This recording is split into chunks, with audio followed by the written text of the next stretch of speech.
to my film and TV channel. Hope you all stay safe and well. I like quirky, don't I? This is an odd duck of a movie, in fairness, that we're going to talk about today. A very confusing movie that I may have to watch again at some stage, but we're going to talk about it because it's certainly worth having a quick look at. It's called Caddo Lake, Caddo, Caddo Lake. And it's classed as a thriller, but I would say it was a time travel thriller film, this one. I do like time travel. As you know, you are very eclectic. I like all.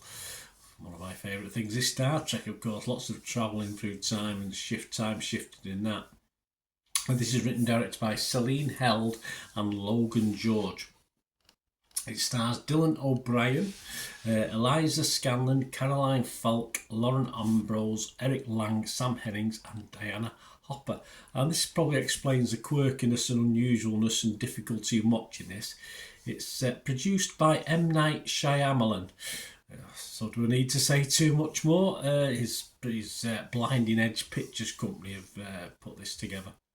Or it's under the banner of his Blinding Edge Pictures company.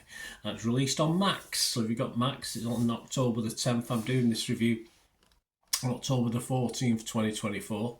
So we're going to have a little talk about it. Please, if you are new to the channel, push that subscribe button, push the bell notifications, everything film and TV. And I do stuff on my football team, Manchester City, as well. So check that out, guys, on the channel. And there'll be further information. If you like what I try and do, I try and inform and entertain. If you like what I try and do, I'll give you some more information on supporting the channel later on. Let's get back to this film. What's it about? Well, when an 8-year-old girl disappears on Caddo Lake, a series of past deaths and disappearances begin to link together, altering a broken family's history. Yes, so there you go. Sometimes you watch a film, as I said, more than once because it's very, very good. Sometimes, though, you need to watch one again because you got totally lost and you didn't know what the hell was going on. And even for a Shyamalan involvement, this is a bloody difficult watch. But you sort of, by the time you get to the end, you think, yeah, it's got to be worth another watch, this one. I think In It is a very, very good time travel film, but on one watch, I've not quite found it, in fairness. As I say, I'm basing it on the last 20 minutes, where it sort of made a bit of sense, but I need to go back and check all the little bits and pieces, I think, if I've got the time. I mean, perhaps at times it's too clever for its own good. Perhaps the producer himself, we know, is perhaps too clever for his own good half the time.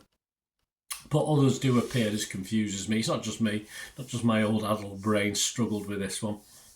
So in the end, you need a lot of effort to watch this. You can't just sit back, you know, with your cup of cocoa and just relax and watch this. You need to concentrate.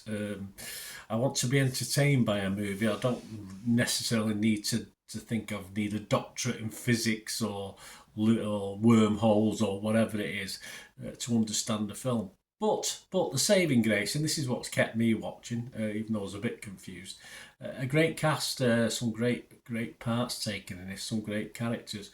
And by the end of the film, you do appreciate, as I said, that last 15-20 minutes climax where it all gets... would make you go back and think, well, I'm a bit confused, let's try and watch what happened again. Because it is a little bit confusing. So yeah, it's a film I can't heartily recommend because some of you might just turn it off after half an hour and think, what the hell's all this about? But I am going to give it a fresh on Rotten Tomatoes. I am going to be mixed though on Metacritic. I can't be totally positive and negative on this. I say it was too hard work to go full hog either way.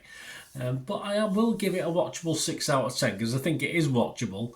But I'll sort of a little proviso on that because hesitatingly I can give it a 6 out of 10. So, but the best thing for you is you to watch it. Let me know. But as I say, I'll probably try and get back to watch a bit of it. But as you know, I do a lot of film reviews and TV reviews, so I don't always get the time. But yes, I think the effort's there. If you want to make the effort. I think it's a very worthwhile watch, and by the end of it I thought, oh yeah, I know how it ends, so I can go backtrack now and find out It's a bit, was that film Memento where he started at the end, he went backwards? I can't remember, all them years ago. And you've got that watching this thing, in fairness. What about other people? What are other people thinking? Well, Rotten Tomatoes, yeah, they quite like it. 6.3 out of 10. 22 fresh, but there was 5 rotten, so it's okay. Metacritic guys weren't overly convinced. There's only 7 critics on. It was 2 positive and 5 mixed, so I think that says it all, really. So it got a 55 out of 100. Brian Tellerico from RogerEbbett.com, he liked it. He gave it 75. He said, this doesn't just go sideways, it goes in several directions at once, often in ways that are nearly impossible to follow. I agree. But it really comes down to how much you enjoy the challenge. Yes, well, I enjoyed the last bit of the challenge when I could understand a little bit more what's going on.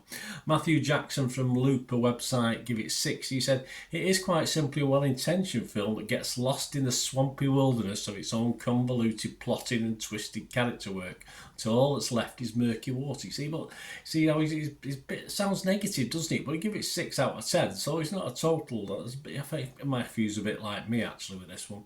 Jacob Oller from the AV Club, though, he wasn't overly convinced at all. He said, Held and George's film twists and turns, but charting their narrative swamp is simple and unrewarding exercise. So I think Jacob probably give up on it.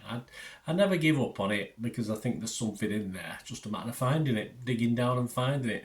What about Joe Public, who, like me, hopefully are confused? Well, not that particularly. Rotten Tomato users 4.1 out of 5. So they figured it out, and I can understand that. Internet Movie Database, almost 6,000 scores and reviews on there. 6,000 clever people with doctorates in physics and wormhole science. Because it's getting 6.9 out of 10. So there you go. It's only me. It's only me and a few others were totally confused by this. But as I said, in it all, I think there's a good story. It's just very hard on unravelling it. But yeah, let me know, please, what you think of this, and it'd be great to hear from you. Thanks for watching, and I hope you enjoyed this little feature, and stay tuned for ways to you can support me and support the channel. Right, a quick shout out before we go for my sponsors at the moment. Piat 6505, they've got a little eBay shop. And they sell movie posters from the 1990s and 2000s, some great films, some great actors. So please check the link in the comments section below and you'll go straight to the shop. I dispatch everything between 24 and 48 hours, so if you see anything there, you want to order it. You can also mention my name. I mean, they are sponsoring me, so I do my little deal as well, so you can get 10% off. If you buy anything, just mention me, just say Bernard sent you, and they'll give you a 10% reduction on your order price. My thanks to Piat 6505. If you're interested in sponsoring the channel yourselves, guys, supporting the channel by sponsorship, just let me know. My socials are on screen there, so just contact me about that and we can have a chat. Other ways to help me out, guys, if you watch the ads, if the ads on this YouTube ads, that helps in a very little way, but it all helps. Watch the pennies and pounds look after themselves, they say, don't they? Or the pennies or the 10p's look after themselves. But if you watch the ads or follow the links on the ads as well, that's always a nice way to support the channel. If you sort of hang on for it, I've done that. I watched other people's and followed the ads, just something I fancied, which does happen from time to time. Of course, you can support me by pushing that subscribe button as mentioned earlier, and that's of course pressing the button so you know when these vlogs are coming out. And of course, I'm always interested in your opinions, and of course, if you can give us a like, that'd be wonderful as well. So thanks for watching, guys. Hopefully I'll join you very, very soon with something else. Until we meet again, I'll never ask one thing, don't I? Please stay safe, everyone. Bye for now.